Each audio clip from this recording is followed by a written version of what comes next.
Hi ಎಲ್ಲರಿಗೂ ನಮಸ್ಕಾರ. ಇವತ್ತಿನ ಈ ಒಂದು ವಿಡಿಯೋದಲ್ಲಿ 2025-26ನೇ ಸಾಲಿನ ಪೋಸ್ಟ್ ಮೆಟ್ರಿಕ್ ಸ್ಕಾಲರ್ಶಿಪ್ಗೆ ಯಾವ ರೀತಿಯಾಗಿ ಅಪ್ಲೈ ಮಾಡೋದು ಅಂತ ನೋಡೋಣ. ನೋಡಿ, ಈ ಒಂದು ವಿಡಿಯೋನ ನೀವು ಫುಲ್ ಕಂಪ್ಲೀಟ್ ಆಗಿ ನೋಡಿದ್ರೆ ಸ್ಕಾಲರ್ಶಿಪ್ಗೆ ಯಾವ ರೀತಿಯಾಗಿ ಅಪ್ಲೈ ಮಾಡೋದು ಅಂತ ತಿಳ್ಕೊಳ್ಬೋದು. ಅದಕ್ಕಿಂತ ಮುಂಚೆ ಇದೇ ಥರ ಸ್ಕಾಲರ್ಶಿಪ್ ಅಪ್ಡೇಟ್ಗಳಿಗಾಗಿ ನಮ್ಮ ಚಾನಲ್ಗೆ ಒಂದು ಸಬ್ಸ್ಕ್ರೈಬ್ ಮಾಡ್ಕೊಳ್ಳಿ, ಹಾಗೆ ಲೈಕ್ ಮಾಡಿ ಅಂತ ಹೇಳ್ತಾ ಬನ್ನಿ ಈ ಒಂದು ವಿಡಿಯೋನ ಶುರು ಮಾಡೋಣ. ನೋಡಿ, ಮೊದಲನೇದಾಗಿ ನೀವು ಸ್ಕಾಲರ್ಶಿಪ್ಗೆ ಅಪ್ಲೈ ಮಾಡಬೇಕಾದ್ರೆ ಏನೇನು ಡಾಕ್ಯುಮೆಂಟ್ ಬೇಕಾಗುತ್ತೆ ಅಂತ ಹೇಳಿದ್ರೆ Aadhaar card number, SLC registration number, caste and income number. ನೋಡಿ, ಈ ಒಂದು caste and income number date ಮುಗಿದೋಗಿರುವಂಥ ನಂಬರನ್ನು ನೀವು ಅಪ್ಲೈ ಮಾಡೋ ಹೊತ್ತಲ್ಲಿ ಹಾಕ್ಬೇಡಿ. ನೋಡಿ, ಹೊಸದಾಗಿ ಅದನ್ನು ಮಾಡಿಸ್ಕೊಂಡು ನೀವು ಅಪ್ಲೈ ಮಾಡಿ. ಯಾಕಂತ ಹೇಳಿದ್ರೆ ಕೆಲವೊಂದಿಷ್ಟು ಜನ ನಮ್ಮದು ಡೇಟ್ ಎಲ್ಲ ಮುಗಿದೋಗಿದೆ, ಏನು ಮಾಡೋದೇವು ಅಂತ ಒಂದು ಸ್ವಲ್ಪ ಜನ ಕಮೆಂಟ್ ಆಗ್ತಿರೋ, ಅದಕ್ಕೋಸ್ಕರ ನೀವು ಆ ರೀತಿ ಎಲ್ಲ ಮಾಡ್ಕೊಳಕ್ಕೆ ಬಿಡಿ. ಕ್ಯಾಸ್ಟ್ ಆ್ಯಂಡ್ ಇನ್ಕಮ್ನೇನು ಮುಗಿದೋಗಿತ್ತು ಅಂತ ಹೇಳಿದ್ರೆ ನೀವು ಹೊಸದಾಗಿ ಅದನ್ನು ಮಾಡಿಸ್ಕೊಂಡು ನೀವು ಅಪ್ಲೈ ಮಾಡಿ, ಅಥವಾ 1-2 ತಿಂಗಳು ಇತ್ತು ಅಂತ ಹೇಳಿದ್ರೆ ಅದನ್ನು ಹೊಸದಾಗಿ ನೀವು ಮಾಡಿಸ್ಕೊಂಡು ಸ್ಕಾಲರ್ಶಿಪ್ಗೆ ಅಪ್ಲೈ ಮಾಡಿ. ನೆಕ್ಸ್ಟು ಯೂನಿವರ್ಸಿಟಿ ರಿಜಿಸ್ಟ್ರೇಷನ್ ನಂಬರ್ ಬೇಕಾಗಿರುತ್ತೆ. ಮತ್ತು ಇಂಜಿನಿಯರಿಂಗ್ ಸ್ಟೂಡೆಂಟ್ಗಳೇನಾದ್ರು ಅಪ್ಲೈ ಮಾಡ್ತಿದ್ರೆ ಅವ್ರದ್ದು CET ಕೌನ್ಸಿಲಿಂಗ್ ನಂಬರ್ ಬೇಕಾಗಿರುತ್ತೆ. ನೋಡಿ, PUC ಸ್ಟೂಡೆಂಟ್ಗಳು ಅಪ್ಲೈ ಮಾಡಬೇಕಾದ್ರೆ SATS ನಂಬರ್ ಬೇಕಾಗಿರುತ್ತೆ. ಮತ್ತು NPS ವೋಟರ್ ನಂಬರ್ ಬೇಕಾಗಿರುತ್ತೆ. ನೋಡಿ, ಇದೊಂದು OBC ಸ್ಟೂಡೆಂಟ್ಗಳು ಮತ್ತು ST ಸ್ಟೂಡೆಂಟ್ಗಳಿಗೆ ಬೇಕಾಗಿರುತ್ತೆ ಇದು. ಮತ್ತು ಇಂಪಾರ್ಟೆಂಟ್ ಆಗಿ NPCI ಮ್ಯಾಪಿಂಗ್ ಆಗಿರಬೇಕಿರುತ್ತೆ. ಅಂತ ಹೇಳಿದ್ರೆ ನಿಮ್ಮ ಒಂದು ಅಕೌಂಟ್ಗೆ ಮತ್ತು ಆಧಾರ್ ಕಾರ್ಡ್ಗೆ ಲಿಂಕ್ ಆಗಿರಬೇಕಾಗಿರುತ್ತೆ. ಅದು ಕೂಡ ಇಲ್ಲಿ ಇಂಪಾರ್ಟೆಂಟ್ ಆಗಿರುತ್ತೆ. ಅದನ್ನು ನೀವು ಆಗಿಲ್ಲ ಅಂತ ಹೇಳಿದ್ರೆ ಅದನ್ನು ಮಾಡಿಸ್ಕೊಳ್ಳಿ. ಮತ್ತು ಯಾವ ರೀತಿಯಾಗಿ ಚೆಕ್ ಮಾಡಬೇಕು ಅಂತ ಕೂಡ ನಾನು ಒಂದು ವೀಡಿಯೋನ ಮಾಡಿದ್ದೀನಿ, ಅಲ್ಲಿ ನೀವು ಚೆಕ್ ಮಾಡ್ಕೊಳ್ಬೋದು ಈ ಒಂದು NPCI ಮ್ಯಾಪಿಂಗನ್ನು. ಮತ್ತು ಸ್ಟೂಡೆಂಟ್ ಏನಾದ್ರು ಡಿಸೇಬಿಲಿಟಿ ಆಗಿತ್ತು ಅಂತ ಹೇಳಿದ್ರೆ ಅವರ ಒಂದು UDID ನಂಬರ್ ಬೇಕಾಗಿರುತ್ತೆ. ನೋಡಿ, ಇಷ್ಟೊಂದು ಒಂದು ದಾಖಲೆಗಳು ಬೇಕಾಗಿರುತ್ತೆ ಒಂದು ಸ್ಕಾಲರ್ಶಿಪ್ಗೆ ಅಪ್ಲೈ ಮಾಡೋದಕ್ಕೆ. ಎಷ್ಟು ನಂಬರ್ಗಳಿದ್ದರೆ ಸಾಕು. ಇವಾಗ ಯಾವ ರೀತಿಯಾಗಿ ಅಪ್ಲೈ ಮಾಡೋದು ಅಂತ ನೋಡೋಣ. ನೋಡಿ, ನೀವು ಮೊದಲನೇದಾಗಿ ಗೂಗಲ್ಗೆ ಹೋಗಿ ಗೂಗಲಲ್ಲಿ SSP ಅಂತ ಟೈಪ್ ಮಾಡ್ಕೊಳ್ಳಿ. SSP ಅಂತ ಟೈಪ್ ಮಾಡ್ಕೊಂಡು ಇಲ್ಲಿ ಪೋಸ್ಟ್ ಮೆಟ್ರಿಕ್ ಅಂತ ಕಾಣ್ತಾ ಇದ್ದಲ್ಲ, ಅದರ ಮೇಲೆ ಕ್ಲಿಕ್ ಮಾಡ್ಕೊಳ್ಳಿ. ಅಥವಾ ನಾನು ಕೆಳಗಡೆ ಡಿಸ್ಕ್ರಿಪ್ಷನಲ್ಲಿ ಕೊಟ್ಟಿರ್ತೀನಿ, ಅದರ ಮೇಲೆ ಕ್ಲಿಕ್ ಮಾಡ್ಕೊಂಡು ನೀವು ಅಪ್ಲೈನ ಮಾಡ್ಬೋದು.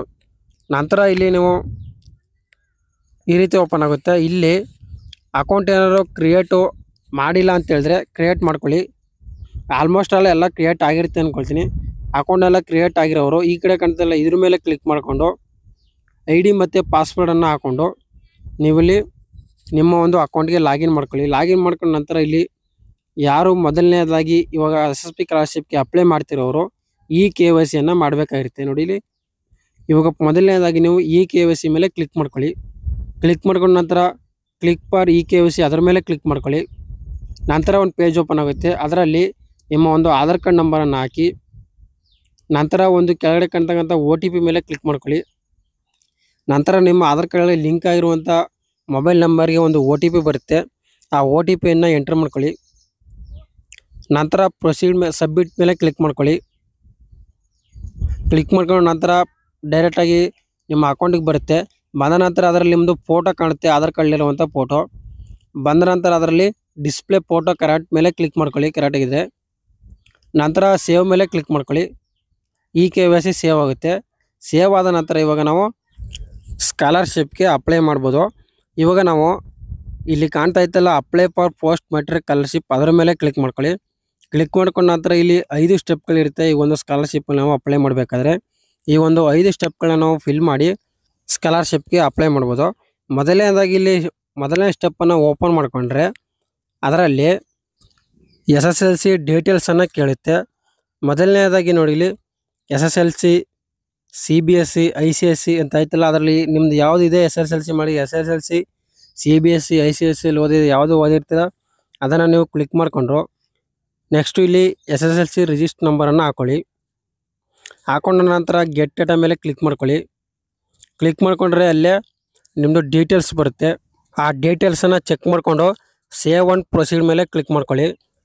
ನಂತರ ಕೆಳಗಡೆ ಸ್ಕ್ರೋಲ್ ಮಾಡಿಕೊಂಡ್ರೆ ಇದರಲ್ಲಿ ಕ್ಯಾಸ್ಟ್ ಮತ್ತು ಇನ್ಕಮ್ದು RD ನಂಬರನ್ನು ಕೊಡಬೇಕಾಗಿರುತ್ತೆ. ಅದರಲ್ಲಿ ನೀವು ಮೊದಲನೇದಾಗಿ ನಿಮ್ಮ ಬಳಿ ಜಾತಿ ಮತ್ತು ಆದಾಯ ಪ್ರಮಾಣ ಪತ್ರ ಇದೆಯಾ ಅಂತ ಕೇಳುತ್ತೆ. ಇದ್ದರೆ ಯಾವುದು ಅಂತ ಕ್ಲಿಕ್ ಮಾಡ್ಕೊಳ್ಳಿ. ಇಲ್ಲದವರು ಇಲ್ಲ ಅಂತ ಕ್ಲಿಕ್ ಮಾಡ್ಕೊಳ್ಳಿ. ನಿಮ್ಮದು ಯಾವುದು ಇರುತ್ತೆ ಅಥವಾ EWS ಅಂತ ಇರುತ್ತೆ, ಅದನ್ನು ಒಂದು ಸರ್ಟಿಫಿಕೇಟ್ ಇದೆ, ಅದನ್ನು ನೀವು ಕ್ಲಿಕ್ ಮಾಡಿಕೊಂಡು ಮಾಡ್ಬೋದು. ಇವಾಗ ನಾವು ಇದೆ ಯಾವುದು ಅಂತ ಕ್ಲಿಕ್ ಮಾಡ್ಕೊಂಡು ಇಲ್ಲಿ ನೆಕ್ಸ್ಟು ಧರ್ಮವನ್ನು ಕ್ಲಿಕ್ ಮಾಡಿಕೊಂಡು ನಿಮ್ಮದು ಯಾವ ಧರ್ಮವನ್ನು ಸೆಲೆಕ್ಟ್ ಮಾಡ್ಕೊಳ್ಳಿ. ನಂತರ ಕ್ಯಾಸ್ಟ್ ಸರ್ಟಿಫಿಕೇಟ್ ನಂಬರನ್ನು ಹಾಕ್ಕೊಳ್ಳಿ. ಮತ್ತು ಇನ್ಕಮ್ ಸರ್ಟಿಫಿಕೇಟ್ದು ನಂಬರನ್ನು ಹಾಕ್ಕೊಂಡು ಚೆಕ್ ಮೇಲೆ ಕ್ಲಿಕ್ ಮಾಡ್ಕೊಳ್ಳಿ. ಚೆಕ್ ಮೇಲೆ ಕ್ಲಿಕ್ ಮಾಡ್ಕೊಂಡ ನಂತರ ನಿಮ್ಮದು ಡೀಟೇಲ್ಸ್ ಬರುತ್ತೆ. ಆ ಡೀಟೇಲ್ಸನ್ನು ನೋಡ್ಕೊಂಡು ನೀವು ಸೇವ್ ಆ್ಯಂಡ್ ಪ್ರೊಸೀಡ್ ಮೇಲೆ ಕ್ಲಿಕ್ ಮಾಡ್ಕೊಳ್ಳಿ.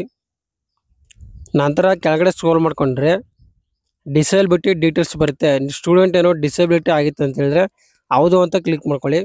ಕ್ಲಿಕ್ ಮಾಡ್ಕೊಂಡ ನಂತರ ಇಲ್ಲಿ UDID ನಂಬರ್ ಕೇಳುತ್ತೆ. ಆ ಒಂದು UDID ನಂಬರನ್ನು ಹಾಕಿ ಗೆಟ್ ಮೇಲೆ ಕ್ಲಿಕ್ ಮಾಡ್ಕೊಂಡ್ರೆ ಡೀಟೇಲ್ಸ್ ಬರುತ್ತೆ. ಆ ಡೀಟೇಲ್ಸನ್ನು ನೋಡ್ಕೊಂಡು ನೀವು ಸೇವ್ ಆ್ಯಂಡ್ ಪ್ರೊಸೀಡ್ ಮೇಲೆ ಕ್ಲಿಕ್ ಮಾಡ್ಕೊಳ್ಳೋದು. ಯಾವ್ದಾದ್ರು ಸ್ಟೂಡೆಂಟ್ ಯಾವುದೇ ರೀತಿಯಾಗಿ ಡಿಸೇಬಿಲಿಟಿ ಇಲ್ಲ ಅಂತ ಹೇಳಿದ್ರೆ ಇಲ್ಲ ಅಂತ ಕ್ಲಿಕ್ ಮಾಡ್ಕೊಂಡು ನೀವು ಸೇವ್ ಆ್ಯಂಡ್ ಪ್ರೊಸೀಡ್ ಮೇಲೆ ಕ್ಲಿಕ್ ಮಾಡ್ಕೊಳ್ಳಿ. ನಂತರ ಕೆಳಗಡೆ ಸ್ಕ್ರೋಲ್ ಮಾಡ್ಕೊಂಡ್ರೆ ಪರ್ಸನಲ್ ಡೀಟೇಲ್ಸನ್ನು ಕೇಳುತ್ತೆ. ಪರ್ಸನಲ್ ಡೀಟೇಲ್ಸಲ್ಲಿ ಸ್ಟೂಡೆಂಟ್ ನೇಮು ಮತ್ತು gender, mobile number, email ID, ಜಿಲ್ಲೆ, ತಾಲೂಕು, ವಿಧಾನಸಭಾ ಕ್ಷೇತ್ರ, ಪಿನ್ ಕೋಡು ಮತ್ತು ಅಡ್ರೆಸ್ಸು ಇದನ್ನೆಲ್ಲ ನೀವು ಸೆಲೆಕ್ಟ್ ಮಾಡ್ಕೊಳ್ಳಿ. ನಿಮ್ದು ಯಾವುದು ಬರುತ್ತೆ ಜಿಲ್ಲೆ, ತಾಲೂಕು, ವಿಧಾನಸಭಾ ಕ್ಷೇತ್ರ ಎಲ್ಲನೂ ಸೆಲೆಕ್ಟ್ ಮಾಡ್ಕೊಂಡು ನೀವು ಕೆಳಗಡೆ ನೀವು ಕರ್ನಾಟಕ ರಾಜ್ಯ ನಿವಾಸಿ ಅಂತ ಕೇಳುತ್ತೆ. ಹೌದು ಅಂತ ಕ್ಲಿಕ್ ಮಾಡ್ಕೊಳ್ಳಿ ನೀವೇನು ಕರ್ನಾಟಕ ರಾಜ್ಯ ನಿವಾಸಿ ಆಗಿದ್ದರೆ. ನೆಕ್ಸ್ಟು ಅದೆಲ್ಲ ಆದ ನಂತರ ಸೇವ್ ಆ್ಯಂಡ್ ಪ್ರೊಸೀಡ್ ಮೇಲೆ ಕ್ಲಿಕ್ ಮಾಡ್ಕೊಳ್ಳಿ. ಸೇವ್ ಆ್ಯಂಡ್ ಪ್ರೊಸೀಡ್ ಮೇಲೆ ಕ್ಲಿಕ್ ಮಾಡ್ಕೊಂಡ ನಂತರ ಮೊದಲನೇ ಸ್ಟೆಪ್ ನಾವು ಫಿಲ್ ಮಾಡಿದಾಗಾಯಿತು. ಇವಾಗ ಎರಡನೇ ಸ್ಟೆಪ್ಪನ್ನು ಯಾವ ರೀತಿಯಾಗಿ ಫಿಲ್ ಮಾಡಬೇಕು ಅಂತ ನೋಡೋಣ. ಈ ಒಂದು ಎರಡನೇ ಸ್ಟೆಪ್ಪಲ್ಲಿ ನಾವು ಸ್ಟೂಡೆಂಟ್ ಕಾಲೇಜ್ ಡೀಟೇಲ್ಸನ್ನು ಫಿಲ್ ಮಾಡಬೇಕಾಗಿರುತ್ತೆ. ಎರಡನೇ ಸ್ಟೆಪ್ಪನ್ನು ಓಪನ್ ಮಾಡಿಕೊಂಡ್ರೆ ಇಲ್ಲಿ ನೀವು ಹೊರ ರಾಜ್ಯದಲ್ಲಿ ಇರುವ ವಿಶ್ವವಿದ್ಯಾಲಯ ಶೈಕ್ಷಣಿಕ ಸಂಸ್ಥೆಯಲ್ಲಿ ವ್ಯಾಸಂಗ ಮಾಡುತ್ತಿರುವಿರಾ ಅಂತ ಕೇಳ್ತೀರಿ. ನೀವೇನಾದರೂ ಹೊರ ರಾಜ್ಯದಲ್ಲಿ ಸ್ಟಡಿ ಮಾಡ್ತಿದ್ದೀರಿ ನೀವು ಹೌದು ಅಂತ ಕ್ಲಿಕ್ ಮಾಡ್ಕೊಳ್ಳಿ. ನೀವೇನೋ ಇಲ್ಲೇ ಕರ್ನಾಟಕದಲ್ಲಿ ಸ್ಟಡಿ ಮಾಡ್ತಿದ್ರೆ ಇಲ್ಲ ಅಂತ ಕ್ಲಿಕ್ ಮಾಡ್ಕೊಳ್ಳಿ. ಇಲ್ಲ ಅಂತ ಕ್ಲಿಕ್ ಮಾಡ್ಕೊಂಡ ನಂತರ are you studying 11th or 12th in CBSE ICSE ಅಂತ ಕೇಳುತ್ತೆ. ಅದರಲ್ಲಿ ನೀವು ಇಲ್ಲ ಅಂತ ಕ್ಲಿಕ್ ಮಾಡ್ಕೊಂಡ್ರೆ ಒಂದು ಯೂನಿವರ್ಸಿಟಿ ರಿಜಿಸ್ಟರ್ ನಂಬರ್ ಇದೆಯಾ ಅಂತ ಕೇಳುತ್ತೆ. ಹೌದು ಅಂತ ಕ್ಲಿಕ್ ಮಾಡ್ಕೊಂಡ್ರೆ ಅದರಲ್ಲಿ ನೆಕ್ಸ್ಟ್ ನೀವು ನಿಮ್ಮ ಒಂದು ಯೂನಿವರ್ಸಿಟಿಯನ್ನು ಸೆಲೆಕ್ಟ್ ಮಾಡಬೇಕಾಗಿರುತ್ತೆ. ನಂತರ ಅದರಲ್ಲಿ UG or PG ಅಂತ ಕೇಳುತ್ತೆ. ಅದರಲ್ಲಿ ನಿಮ್ಮದು ಯಾವುದು ಬರುತ್ತೆ ಅದನ್ನು ಕ್ಲಿಕ್ ಮಾಡಿಕೊಂಡು ನಂತರ ನಿಮ್ಮ ಒಂದು ರಿಜಿಸ್ಟರ್ ನಂಬರನ್ನು ಹಾಕಬೇಕಾಗಿರುತ್ತೆ. ರಿಜಿಸ್ಟರ್ ನಂಬರನ್ನು ಹಾಕಿ ಗೆಟ್ ಡಾಟಾ ಮೇಲೆ ಕ್ಲಿಕ್ ಮಾಡಿಕೊಂಡ್ರೆ ನಿಮ್ಮದು ಡೀಟೇಲ್ಸ್ ಎಲ್ಲ ಫುಲ್ ಬರುತ್ತೆ. ಡೀಟೇಲ್ಸನ್ನು ಈ ರೀತಿಯಾಗಿ ತೋರಿಸುತ್ತೆ. ಅಲ್ಲಿ ನಿಮ್ಮ ಒಂದು ಕಾಲೇಜು ಮತ್ತು ಯಾವಾಗ ಅಡ್ಮಿಷನ್ ಆಗಿದ್ರೆ ಏನು ಫುಲ್ ಡೀಟೇಲ್ಸ್ ಎಲ್ಲ ತೋರುತ್ತೆ. ಆ ಡೀಟೇಲ್ಸ್ ಎಲ್ಲ ಸರಿಯಾಗಿದೆಯಾ ಅಂತ ಚೆಕ್ ಮಾಡ್ಕೊಳ್ಳಿ. ಚೆಕ್ ಮಾಡ್ಕೊಂಡು ನೀವು ಹೌದು ಅಂತ ಕ್ಲಿಕ್ ಮಾಡ್ಕೊಳ್ಳಿ. ನೋಡಿ ಈ ಒಂದು ಡೀಟೇಲ್ಸ್ ಎಲ್ಲ ಕರೆಕ್ಟಾಗಿ ಇಲ್ಲ ಅಂತ ಹೇಳಿದ್ರೆ ನೀವು ನಿಮ್ಮ ಕಾಲೇಜಲ್ಲಿ ಇರುವಂಥ ಕಾಲೇಜ್ ಸ್ಕಾಲರ್ಶಿಪ್ ಎಂಪವರ್ಮೆಂಟ್ ಆಫೀಸರನ್ನು ನೀವು ಕಾಂಟ್ಯಾಕ್ಟ್ ಮಾಡಿ ನಿಮ್ಮ ಒಂದು ಡೀಟೇಲ್ಸನ್ನು ಕರೆಕ್ಟ್ ಮಾಡ್ಕೊಳ್ಳಿ. ನೋಡಿ ಹೌದು ಅಂತ ಕ್ಲಿಕ್ ಮಾಡ್ಕೊಂಡ ನಂತರ ಫುಲ್ ಡೀಟೇಲ್ಸ್ ಬರುತ್ತೆ. ಆ ಡೀಟೇಲ್ಸಲ್ಲಿ ನೀವೇನು ಫಿಲ್ ಮಾಡ್ಬೇಕಂತ ಹೇಳಿದ್ರೆ ಯಾವಾಗ ಕಾಲೇಜು ಸ್ಟಾರ್ಟ್ ಆಗಿತ್ತು ಅದನ್ನು ಒಂದನ್ನು ನೀವು ಫಿಲ್ ಮಾಡಬೇಕಾಗಿರುತ್ತೆ. ನಂತರ ಪ್ರವೇಶಾತಿ ಪಡೆದ ಪದ್ಧತಿ ಅಂದರೆ ಯಾವುದು ಅಂತ ಕೇಳುತ್ತೆ. ಅದರಲ್ಲಿ ಅದನ್ನು ನೀವು ಸೆಲೆಕ್ಟ್ ಮಾಡ್ಕೊಳ್ಬೇಕಾಗಿರುತ್ತೆ. ಮತ್ತು ಯಾವಾಗ ಕಾಲೇಜ್ ಸ್ಟಾರ್ಟ್ ಆಯಿತು ಅದನ್ನು ಸೆಲೆಕ್ಟ್ ಮಾಡ್ಕೊಳ್ತಾ ಇದ್ದೀನಿ. ನಂತರ ಇಲ್ಲಿ ಮೋಡ್ ಆಫ್ ಅಡ್ಮಿಷನ್ನ ಸೆಲೆಕ್ಟ್ ಮಾಡಿಕೊಂಡು ಸೇವ್ ಆ್ಯಂಡ್ ಪ್ರೊಸೀಡ್ ಮೇಲೆ ಕ್ಲಿಕ್ ಮಾಡ್ಕೊಳ್ಳಿ. ನಂತರ ನೀವೇನಾದ್ರು ಇಂಜಿನಿಯರಿಂಗ್ ಸ್ಟೂಡೆಂಟ್ ಆಗಿದ್ದರೆ ಕೌನ್ಸೆಲಿಂಗ್ ಡಾಟಾವನ್ನು ಕೊಡಬೇಕಾಗಿರುತ್ತೆ. ಆ ಒಂದು ಕೌನ್ಸೆಲಿಂಗ್ ಡಾಟಾವನ್ನು ಕೊಟ್ಟು ನೀವು ಸೇವ್ ಆ್ಯಂಡ್ ಪ್ರೊಸೀಡ್ ಮೇಲೆ ಕ್ಲಿಕ್ ಮಾಡಿಕೊಂಡ್ರೆ ಮುಗೀತು. ಮತ್ತು ಇಲ್ಲಿ ಯಾವುದೇ ರೀತಿಯಾಗಿ ನಿಮ್ಮ ಒಂದು ಹಿಂದಿನ ವರ್ಷದ ಮಾರ್ಕ್ಸನ್ನು ಎಂಟ್ರಿ ಮಾಡೋ ಅವಶ್ಯಕತೆ ಇರುವುದಿಲ್ಲ. ಎಲ್ಲನೂ ಆಲ್ರೆಡಿ SSB ಕೊಟ್ಟಿರ್ತಾರೆ. ಆ ಒಂದು ಕೊಟ್ಟಿರುವುದನ್ನು ನೀವು ಇಲ್ಲೇ ಡೀಟೇಲ್ಸಲ್ಲೇ ಫೆಚ್ ಆಗಿರುತ್ತೆ, ಬಂದಿರುತ್ತೆ ಮಾರ್ಕ್ಸ್ ಎಷ್ಟು ಏನು ಎಲ್ಲ ಬಂದಿರುತ್ತೆ. ಅದರಲ್ಲೇ ನೀವೊಂದು ಸೇವ್ ಆ್ಯಂಡ್ ಪ್ರೊಸೀಡ್ ಮೇಲೆ ಕ್ಲಿಕ್ ಮಾಡಿಕೊಂಡ್ರೆ ಸಾಕು. ಈ ಒಂದು ಎರಡನೇ ಸ್ಟೆಪ್ಪು ಕಂಪ್ಲೀಟ್ ಆಗುತ್ತೆ. ಈ ಫಸ್ಟು ಮತ್ತು ಎರಡನೇ ಸ್ಟೆಪ್ಪಲ್ಲಿ ಯಾವುದೇ ರೀತಿಯಾಗಿ ಒಂದು ಡೌಟ್ ಇದ್ದರೆ ನೀವು ಕಮೆಂಟನ್ನು ಬೇಕಾದರೆ ಮಾಡ್ಬೋದು. ಎರಡನೇ ಸ್ಟೆಪ್ಪಲ್ಲಿ ಸೇವ್ ಆ್ಯಂಡ್ ಪ್ರೊಸೀಡ್ ಕೊಟ್ಟ ನಂತರ ಈ ರೀತಿಯಾಗಿ ಬರುತ್ತೆ. ಇದರಲ್ಲಿ ಏನಂತ ಹೇಳ್ತಾ ಇದೆ ಅಂದರೆ ನೋಡಿ ಇಲ್ಲಿ ನಿಮ್ಮ ಒಂದು ಶೈಕ್ಷಣಿಕ ಡೀಟೇಲ್ಸ್ ಎಲ್ಲ ಸರಿಯಾಗಿದೆಯಾ ಅಂತ ಚೆಕ್ ಮಾಡ್ಕೊಳ್ಳಿ. ನೀವೇನಾದ್ರು ಸಬ್ಮಿಟ್ ಮಾಡಿದ್ರೆ ಮತ್ತೆ ಅದನ್ನು ಎಡಿಟ್ ಮಾಡೋಕ್ಕಾಗೋದಿಲ್ಲ. ಎಲ್ಲ ನೀವು ಸರಿಯಾಗಿದೆ ಅಂತ ನೋಡ್ಕೊಳ್ಳಿ. ನೀವೇನಾದ್ರು ತಪ್ಪು ಡೀಟೇಲ್ಸನ್ನು ಎಂಟರ್ ಮಾಡಿದರೆ ಆ ಒಂದು ಸ್ಕಾಲರ್ಶಿಪ್ಪು ರಿಜೆಕ್ಟ್ ಆಗುತ್ತೆ. ಆದರೆ ನೀವು ಕರೆಕ್ಟಾಗಿ ಡೀಟೇಲ್ಸ್ ಎಲ್ಲ ಸರಿಯಾಗಿದೆಯಾ ಅಂತ ನೋಡ್ಕೊಳ್ಳಿ ಅಂತ ಹೇಳ್ತಾ ಇದೆ. ನೋಡ್ಕೊಂಡು ನೀವು ಇವೆಲ್ಲ ಚೆಕ್ ಮಾಡಿಕೊಂಡು ಸೇವ್ ಆ್ಯಂಡ್ ಪ್ರೊಸೀಡ್ ಕೊಟ್ಟ ನಂತರ ಮೂರನೇ ಸ್ಟೆಪ್ಗೆ ಹೋಗುತ್ತೆ ಅದು. ಈ ಒಂದು ಮೂರನೇ ಸ್ಟೆಪ್ಪು PUC ಸ್ಟೂಡೆಂಟ್ಗಳಿಗೆ ಯಾವುದೇ ರೀತಿಯಾಗಿ ಇರುವುದಿಲ್ಲ, ಅದು ಸ್ಕಿಪ್ ಆಗುತ್ತೆ. ಡೈರೆಕ್ಟು 4ನೇ ಸ್ಟೆಪ್ ಹೋಗುತ್ತೆ. ಈ ಒಂದು ಮೂರನೇ ಸ್ಟೆಪ್ಪನ್ನು ಯಾರ್ಯಾರು ಅಪ್ಲೈ ಮಾಡ್ಬೇಕಂತ ಹೇಳಿದ್ರೆ ಔಟ್ಸೈಡ್ ಕರ್ನಾಟಕ ಓದ್ತಿರುವಂಥ ಸ್ಟೂಡೆಂಟ್ಗಳು ಅಪ್ಲೈ ಮಾಡಬೇಕಾಗಿರುತ್ತೆ. ಅವರು ಅಲ್ಲಿ ಈ ಒಂದು ಅಟೆಸ್ಟೇಷನ್ನ ಮಾಡಿಸ್ಬೇಕಾಗಿರುತ್ತೆ. ಅವರು ದಾಖಲೆಗಳು ಏನೇನು ಅಪ್ಲೈ ಮಾಡಬೇಕಂತ ಕೇಳುತ್ತೆ ಅದನ್ನು ಅಪ್ಲೈ ಮಾಡಿ ಅವರು ಈ ಒಂದು ಅಟೆಸ್ಟೇಷನ್ನ ಅವರು ಮಾಡಿಸ್ಬೇಕಾಗಿರುತ್ತೆ. ಅಟೆಸ್ಟೇಷನ್ ಬಗ್ಗೆ ಯಾರಿಗೂ ಡೌಟ್ ಇದ್ದರೆ ಅದನ್ನು ಕಮೆಂಟ್ ಮಾಡಿ. ಮತ್ತು ಇವಾಗ 4ನೇ ಸ್ಟೆಪ್ಪನ್ನು ನೋಡಬೇಕಂತ ಹೇಳಿದ್ರೆ ಇಲ್ಲಿ ಈ ಒಂದು 4ನೇ ಸ್ಟೆಪ್ಪಲ್ಲಿ ಹಾಸ್ಟೆಲ್ ಡೀಟೇಲ್ಸನ್ನು ಕೇಳುತ್ತೆ.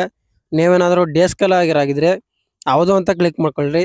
ನೀವೇನೋ ಹಾಸ್ಟೆಲಲ್ಲಿ ಇದ್ದರೆ ಇಲ್ಲ ಅಂತ ಕ್ಲಿಕ್ ಮಾಡ್ಕೊಂಡ್ರೆ ನಿಮ್ಮದು ಯಾವ ಹಾಸ್ಟೆಲಲ್ಲಿ ಇದ್ದೀರಾ ಅಂತ ಡೀಟೇಲ್ಸ್ ಓಪನ್ ಆಗುತ್ತೆ. ಆ ಒಂದು ಡೀಟೇಲ್ಸನ್ನು ನೀವು ಚೆಕ್ ಮಾಡಿಕೊಂಡು ಸೇವ್ ಆ್ಯಂಡ್ ಪ್ರೊಸೀಡ್ ಮೇಲೆ ಕ್ಲಿಕ್ ಮಾಡ್ಕೊಳ್ಳೋದು. ಇವಾಗ ಡೇ ಸ್ಕಾಲರ್ ಆಗಿದ್ದರಿಂದ ಡೇ ಸ್ಕಾಲರ್ ಹೌದು ಅಂತ ಕ್ಲಿಕ್ ಮಾಡ್ಕೊಂಡ್ರೆ ಮೇಲ್ಗಡೆ ತೋರಿಸುತ್ತೆ, ಅದರಲ್ಲಿ ಸ್ಟೂಡೆಂಟು ಯಾವುದೇ ರೀತಿಯಾಗಿ ಹಾಸ್ಟೆಲ್ ಇಲ್ಲ ಅಂತ ಅದೇ ತೋರಿಸುತ್ತೆ. ಅದನ್ನು ನೋಡಿಕೊಂಡು ನೀವು ಓಕೆ ಮೇಲೆ ಕ್ಲಿಕ್ ಮಾಡಿಕೊಂಡು ನಂತರ ಕೆಳಗಡೆಯಲ್ಲಿ ಸೇವ್ ಅಂತ ಕ್ಲಿಕ್ ಮಾಡಿಕೊಂಡ್ರೆ ಈ ಒಂದು 4ನೇ ಸ್ಟೆಪ್ಪು ಕಂಪ್ಲೀಟ್ ಆಗುತ್ತೆ. ಮತ್ತು 5ನೇ ಸ್ಟೆಪ್ಪಲ್ಲಿ 4 ಸ್ಟೆಪ್ಗಳನ್ನ ಫಿಲ್ ಮಾಡಿದ ನಂತರ 5ನೇ ಸ್ಟೆಪ್ಪಲ್ಲಿ ಒಂದು NSP ವೋಟರ್ ನಂಬರನ್ನು ನಾವು ಎಂಟರ್ ಮಾಡಬೇಕಾಗಿರುತ್ತೆ.